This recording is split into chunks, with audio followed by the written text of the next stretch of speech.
بسم اللہ الرحمن الرحیم۔ اس بارے میں کہ امام کا عورتوں کو بھی نصیحت کرنا اور تعلیم دینا ضروری ہے۔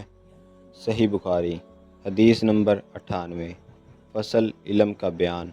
ہم سے سلمان بن حرب نے بیان کیا، ان سے شیبہ نے ایوب کے واسطے سے بیان کیا، انہوں نے عطا بن ابی رباح سے سنا، انہوں نے ابن عباس رضی اللہ تعالی عنہ سے سنا کہ میں رسول اللہ صلی اللہ علیہ وسلم پر گواہی دیتا ہوں۔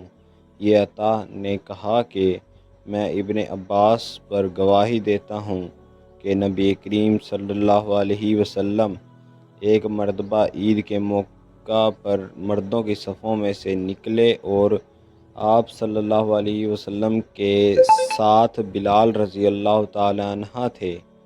آپ کو خیال ہوا کہ عورتوں کو خطبہ اچھی طرح نہیں سنائی دیا، تو آپ صلی اللہ علیہ وسلم نے انہیں علیحدہ نصیحت فرمائی اور صدقے کا حکم دیا۔ یہ بات سن کر کوئی عورت بالی اور کوئی عورت انگوٹھی ڈالنے لگی، اور بلال رضی اللہ تعالی عنہ اپنے کپڑوں کے دامن میں یہ چیزیں لینے لگے۔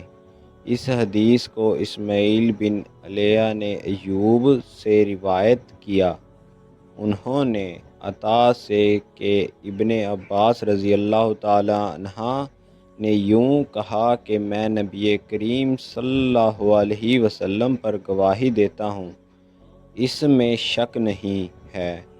امام بخاری رحمۃ اللہ علیہ کی غرض یہ ہے کہ اگلا باب عام لوگوں سے متعلق تھا اور یہ حاکم اور امام سے متعلق ہے کہ وہ بھی عورتوں کو واعظ سنائیں۔ صدق اللہ العظیم۔